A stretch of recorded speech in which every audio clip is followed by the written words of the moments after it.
Saudações, hoje é o dia 20 de agosto de 2023 e faz tempo que eu não faço correlações filosóficas mais ousadas. Então vamos fundir aqui filosofia da mente com materialismo dialético, né? Marxismo, antes de entrar na temática do Javier Milei, né? É que na filosofia da mente, não importa o quão materialista você seja, o quão reducionista você seja, o fato é que não é possível reduzir a mente à matéria, dizer que mente é igual a cérebro, não, isso é absurdo. Mesmo que você dizendo não diferenciar software de hardware, ninguém está negando que o software é algo que se baseia na matéria, mas é uma outra coisa. Tanto que se utiliza às vezes até o conceito de função do cérebro, né? Mas uma posição curiosa em filosofia da mente é a do epifenomenalismo, que diz que a mente, na verdade, é apenas um epifenômeno cerebral. Um epifenômeno é uma espécie de acidente, um resultado meio que, não vou dizer aleatório, mas meio que pouco significante de algum processo qualquer. Então, na realidade, tudo que importa estaria assim no cérebro, nas funções cerebrais, mas essa função cerebral acaba gerando esse subproduto que é a mente, só que ela não tem qualquer relevância, ela não tem nenhum tipo de poder causal, como eles falam, descendente. Uma vez a mente em si não age sobre a matéria, ele apenas é o resultado de um processo cerebral, é onde termina a cadeia causal do universo, o que eu acho extremamente curioso, porque sendo assim, é meio que inevitável você falar que ela é a finalidade do universo, no sentido que ela é o fim. Se é onde a cadeia causal acaba, né, se ela não tem nenhum poder causal sobre nada, então de uma certa forma todos os eventos do universo terminam na mente. E isso tem essa finalidade no sentido de fim, mas ao mesmo tempo, você pode dizer também numa finalidade no sentido intencional, como se fosse o objetivo do universo fosse produzir mentes, né? Porque é onde ele acaba resultando, sabe-se lá para quê. Eu pessoalmente não gosto dessa posição, ela é até pouco popular, embora seja frequentemente evocada, especialmente em comparação com a minha posição filosófica favorita, que é o emergentismo, que é a ideia de que sim, a mente emerge da realidade cerebral. Ela deriva dos processos cerebrais, mas uma vez tendo surgido, ela passa a ter uma certa autonomia e ela passa a ter um poder causal descendente sobre o próprio cérebro e sobre a própria matéria. Ou seja, uma vez surgida, a mente passa a, de uma certa forma, a reto-influenciar e até a redefinir algumas coisas, de modo que fenômenos puramente mentais, ou seja, que se desvencilharam da realidade material do cérebro, começam a assumir um determinado protagonismo. E é daí, claro, que vem a cultura, que vem toda a imaginação, todos os símbolos, todos esses elementos mais sofisticados da mente, que passam a ter relevância efetiva para a espécie humana, ao ponto de ela passar a se redefinir por meio delas. Passando para o marxismo, né? O marxismo, é bom lembrar, originalmente é o materialismo dialético. E ele tem uma visão parecida com aquilo que a gente pode falar de um epifenomenalismo cultural. Porque, segundo o marxismo, tudo é definido pela realidade concreta dos meios de produção, da produção, das relações materiais ali, né? De modo que a cultura, ou seja, esses elementos mais abstratos, são um subproduto epifenomênico que, mais uma vez, não tem poder causal descendente. Para Marx, aquilo que se coloca na superestrutura, as religiões, as tradições culturais, os mitos inclusos, eles não têm poder de influenciar de volta a estrutura social econômica. Eles são apenas uma sombra. De modo que não adianta você querer mexer nessas superestruturas, porque você não vai ter efeito algum sobre o mundo material. Você tem que mexer na estrutura. E é por isso que, redefinindo o modo de produção, redefinindo a estrutura econômica da sociedade, automaticamente ou posteriormente você vai redefinir toda a superestrutura. É por isso que o foco é diretamente na luta de classes, na tomada dos meios de produção. Evidentemente está errado. Fazendo o mesmo paralelismo, é evidente que uma vez que a cultura se desenvolveu, todos esses elementos adicionais, eles passam a ter poder causal descendente, sim. Eles passam a retroalimentar e retroinfluenciar a sociedade, promovendo alterações, inclusive, no modo de produção, porque outras coisas passam a ser consideradas. De outra forma, você mal teria como explicar como que a humanidade gasta tempo e esforço com funções que a princípio não têm um apelo material direto. tanto com questões artísticas quanto com questões religiosas ou questões mitológicas. E isso influencia na produção. Tanto é verdade que os marxistas posteriores reconheceram isso. O gramscismo nada mais é do que o reconhecimento desse fato. E dessa forma, ele passa a tentar influenciar a superestrutura, entendendo que ela é meio que crucial para que você possa, enfim, viabilizar a redefinição da estrutura. Só que tem um problema. Isso meio que revoga o marxismo. O marxismo, enquanto materialismo dialético, ele não poderia admitir isso, de modo que então que a partir desses pensadores, especialmente Gramsci, você não tem mais marxismo, você já tem uma outra coisa, chame de neomarxismo. O que não impede, claro, que muitas das análises da estrutura econômica marxistas estejam acertadas, assim como não impede que na filosofia da mente, mesmo de um ponto de vista que defenda o epifenomenalismo, muitas das análises a respeito das atividades cerebrais estejam acertadas. Mas o fato é que nos dois casos, você não pode negar o poder causal descendente, de um caso a mente e de outro caso a superestrutura, a cultura, a mente da civilização, da sociedade. O que você não pode, evidentemente, é chegar ao ponto de que essa superestrutura começa a se voltar de uma forma muito direta contra a estrutura e começa a sabotar de uma forma significativa a sua reprodução material. Mesma coisa a mente, né? Se ela começa a se voltar contra a sua própria realidade material, se o indivíduo começa a ter ideias bizarras de que, por exemplo, ele não precisa se alimentar, que ele pode se pular no abismo e sair voando, aí ele vai destruir sua base material, né? Não que ele vai ser exatamente refutado, mas ele se autodestrói. Na economia é a mesma coisa. Se você tem uma cultura que começa a promover visões e noções de comportamentos que violam diretamente a sua base material, essa cultura vai se autodestruir. Então, por seleção natural, ela não vai sobreviver e outras culturas que não foram tão longe acabam sobrevivendo. E é basicamente isso que a neo-esquerda tem feito. E também a neo-direita há ainda mais tempo, especialmente os neocons. Neocon, que é o caso de seu Javier Milei, o possível futuro presidente da Argentina. Torçamos para que ele não ganhe, né, porque é desejar mal demais ao país. Mas ele se define como, inclusive, como um anarcocapitalista. E todo anarcocapitalista, para ele não ser louco, ele tem que ter um certo grau de hipocrisia, a qual o seu Javier Milei meio que já revelou. Até porque, se você é um anarcocapitalista, você tem que rejeitar a mera existência de um Estado. Portanto, o único projeto possível, projeto político possível de Javier Milei, só pode ser, para esse coerente, a destruição do Estado argentino. Então, tudo bem, ele se elege e lá ele vai começar a dilapidar toda a estrutura todo o sistema, como ele já disse que vai fazer mesmo. E quando ele conseguir, em algum momento, ele tem que, inclusive, abandonar o cargo, deixar de ser presidente, porque ele não pode continuar como um agente estatal. Ele pode até usar do Estado para destruir o próprio Estado.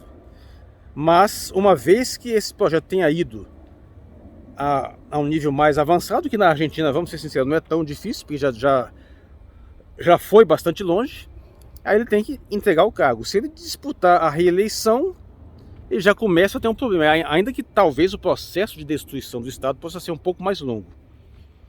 Mas o fato é que isso de uma certa forma, se voltar contra a sua própria base material.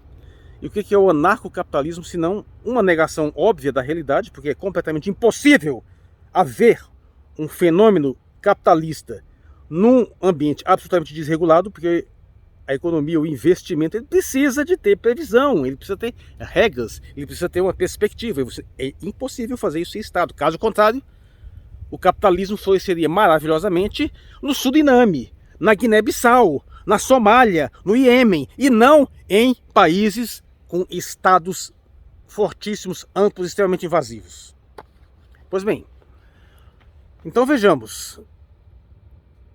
Para acentuar ainda mais o grau de hipocrisia de seu Javier Milei, vejamos a sua posição relativa a questões polêmicas, como por exemplo o aborto, né? De um ponto de vista anarcocapitalista, não faz sentido um anarcocapitalista ser contrário à atitude do aborto. Ele tem que ser um individualista radical. Não é à toa que todos os grandes ícones do anarcocapitalismo, como o próprio Murray Rothbard, são favoráveis a modalidades radicais de aborto, até inclusive o eviccionismo, que é onde Você pode até dizer que a mãe não tem o direito de matar o feto no próprio ventre, mas ela tem o direito de retirar ele fora e deixar ela fora. E aí ele que se vira, né? Ou seja, morra. Então a postura de Javier Milei com relação à questão do aborto é hipócrita no momento em que ele faz uma coisa muito sensata. Ele tenta jogar a bola para quem realmente deveria decidir, que é a população. Então vamos fazer um referendo, certíssimo, é isso mesmo que tem que fazer. Só que, por que ele também não promove esse referendo para todas as outras questões? A população concorda em abolir o Estado? Em acabar com a Seguridade Social? Em acabar com os auxílios, com toda a prestação de assistência? Claro que não. Se ele for aplicar o mesmo processo, os mesmos referendos para essas questões, ele nunca vai levar adiante o seu projeto anarcocapitalista. Então é um hipócrita. Passa a bola da população só naquilo que ele acha que é estratégico para que ele consiga aferir mais votos. Porque se ele é um verdadeiro anarcocapitalista, ele não tem que estar nem aí para aborto. Ele nem tem filhos, inclusive. Ele é criador de cachorro, é pai de pet. E é rompido com a própria família.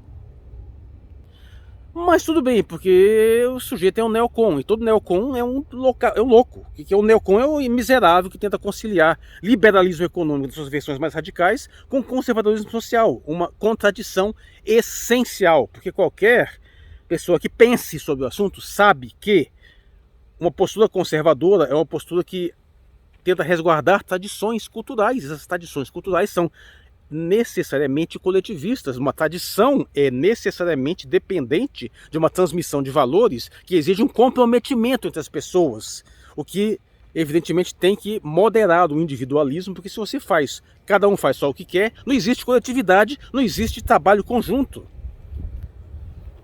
Ao ponto que o liberalismo radical, como é o caso dele, vai nesse sentido, um individualismo. Então as coisas tensionam. Não é à toa que o neocon ele apenas viabiliza um processo cada vez mais destrutivo, cada vez mais louco, ao ponto de dizer que é cristão, que significa um comprometimento com a doutrina cristã, e apoia a guerra de extermínio e genocídio mundo afora. É um centro completamente deslocado. É um sionista miserável.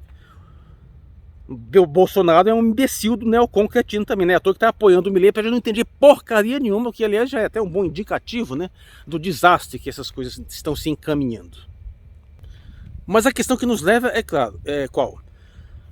Caso o sujeito desses ganhe, que eu não duvido nada, é um passo importante, talvez definitivo, para a destruição completa da Argentina. Eu digo destruição mesmo, o país vai se dissolver.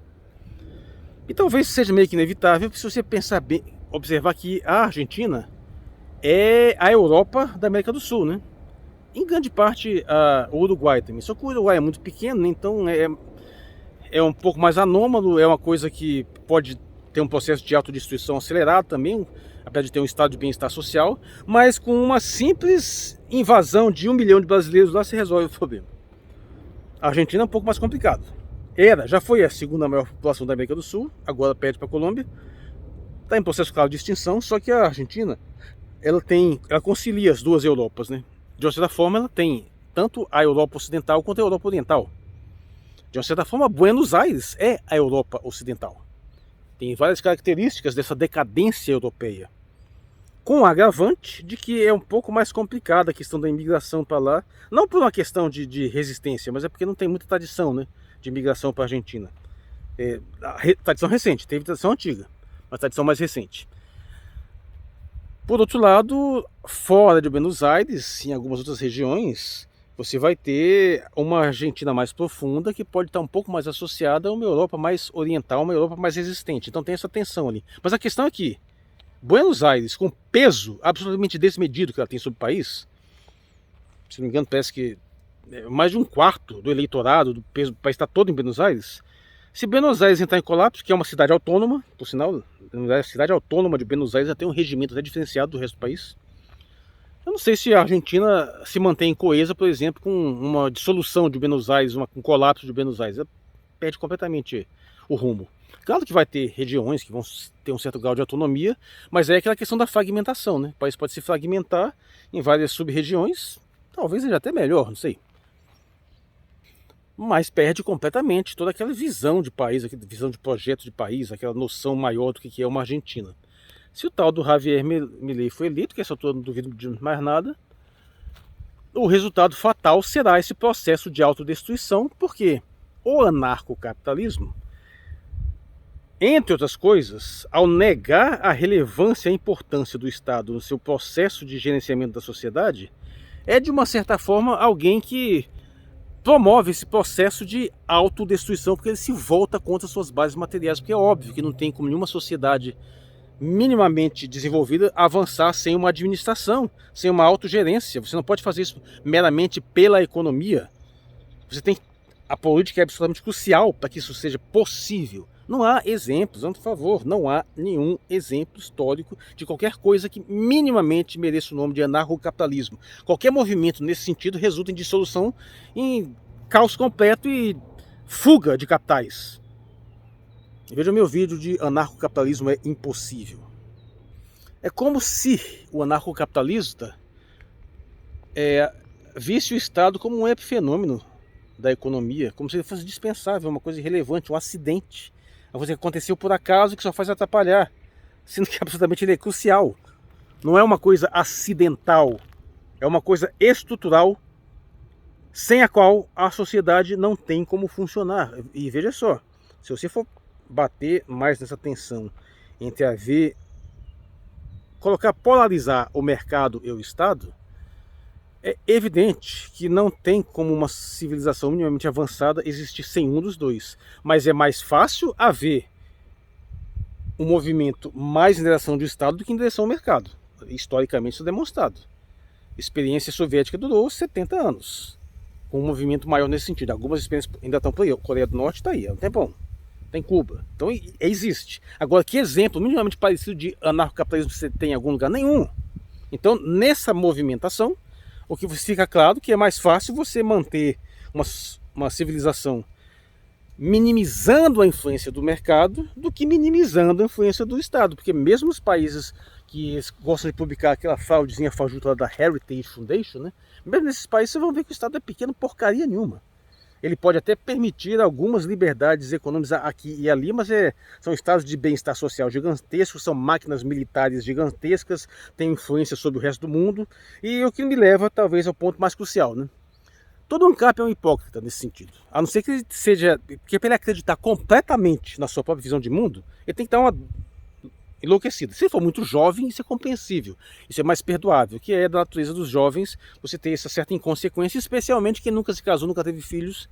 E o Milei já não é tão jovem assim, mas não tem filho. Então é aquilo que eu digo. Se você não passa por essa experiência familiar, há algo de maturidade que você não desenvolve. E que para você compensar, você teria que passar por algum outro tipo de desenvolvimento, em especial alguma tradição, algum envolvimento maior com uma ordem social, ou coisa nesse sentido. E esse sujeito desse não tem nada disso. Tudo bem que ele tem uma vivência intelectual, o cara que escreveu vários livros, então até por isso eu acho muito problemático querer comparar ele com o Bolsonaro, né? Porque o Bolsonaro é um boçal completo, o sujeito que não consegue redigir um tweet, então tem esse problema. Mas como ele é muito burro, né? Então ele acha que faz algum sentido ele prestar algum tipo de apoio a um anarcocapitalista assumido.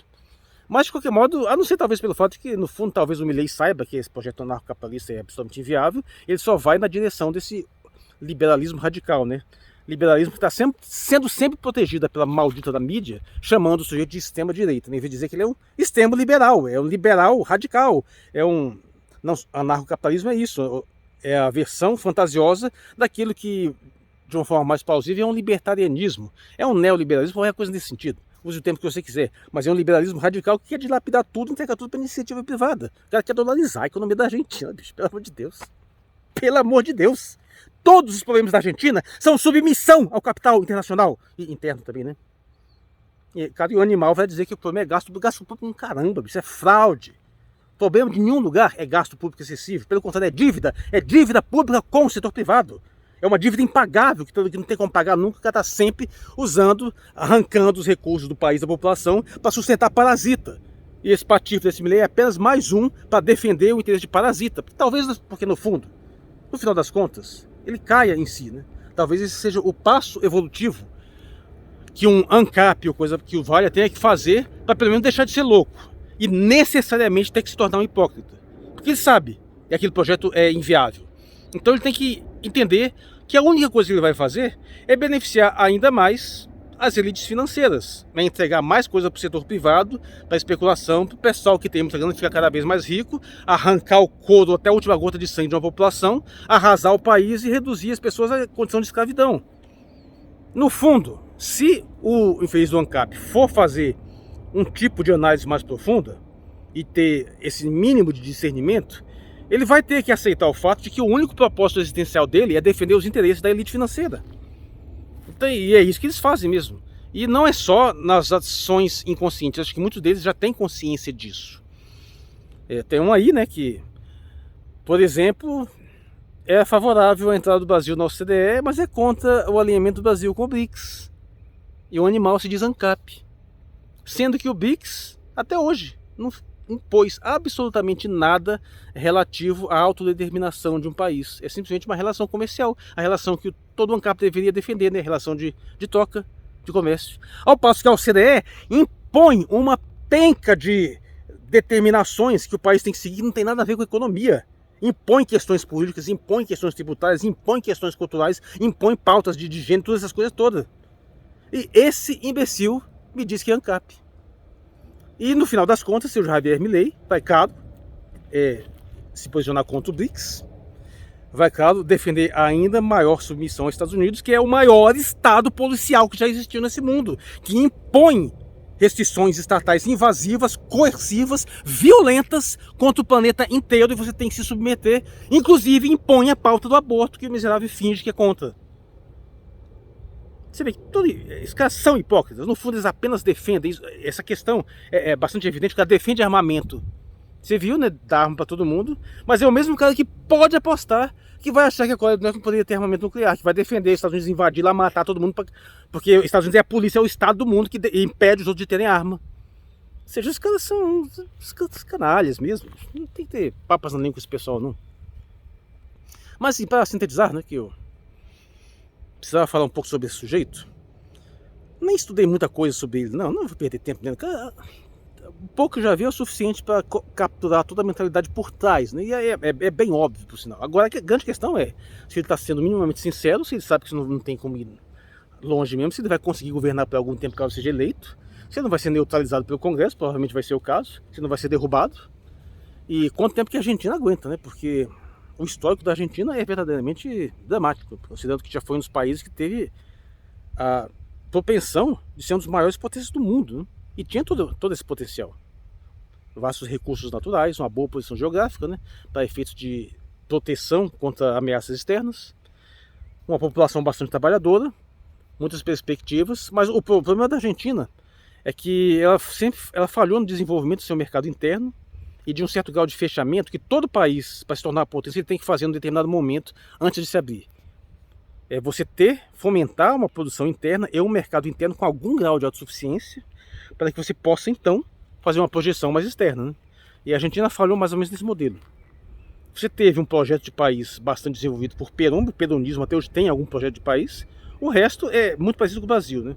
Um lado você tem um projeto de transformar aquele país em uma potência, e o outro você tem reduzir esse país a uma colônia para submissão para interesse estrangeiro. E o Javier Milei é mais um caso disso. Sendo que no caso da Argentina, já há muito tempo que eles não têm mais um resgate do projeto de país, porque esse peronismo é meio que da boca para fora, né? Claro que os governos da Kirchner, dos Kirchners, né, do Fernandes, tem lá alguma coisa, alguma resistência a isso. Mas vomita essa patifaria maldita de neo-esquerda, de aborto, de LGBT, essa palhaçada toda, e então só faz o papel sujo dos mesmos interessados em, por exemplo, a possível vitória de Javier Milei. Ou seja, as duas pernas do globalismo, a neo-esquerda, a neo-direita. Um ofertando com feminismo, outro ofertando com libertarianismo. Os dois crias dos mesmos mestres, das mesmas fontes, né?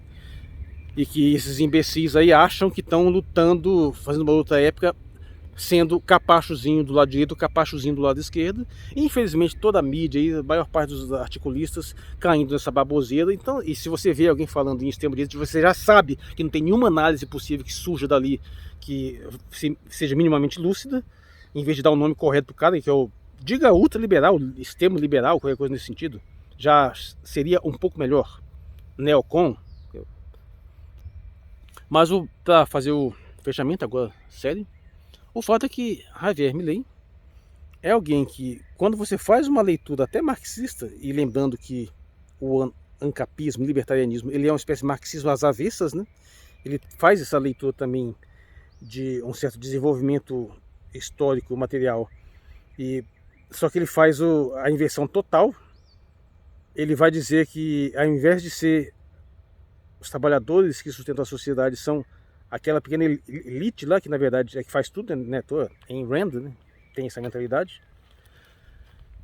E ele, nesse radicalismo, ele acaba se voltando contra as bases materiais da sociedade. E no caso, o cara que pretende dilapidar completamente a ação do Estado, do investimento público, como se tivesse alguma grande corporação, alguém disposto a fazer grandes investimentos numa Argentina completamente colapsada.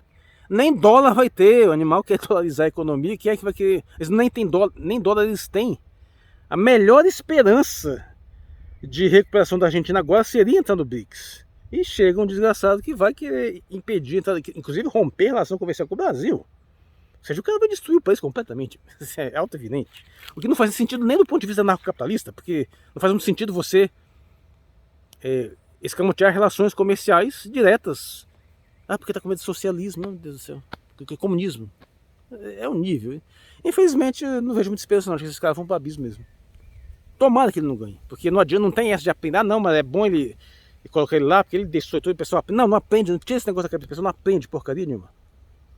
O ANCAP, desgraçado, não vai aprender. O cara entrar lá, dilapidar, causar um desastre apocalíptico, um genocídio, não vai fazer diferença. O cara vai continuar defendendo o ANCAP, dizendo que tem a verdade sagrada lá revelada, é que é os outros que não entenderam, que é o mundo que não entende a superioridade mental dele.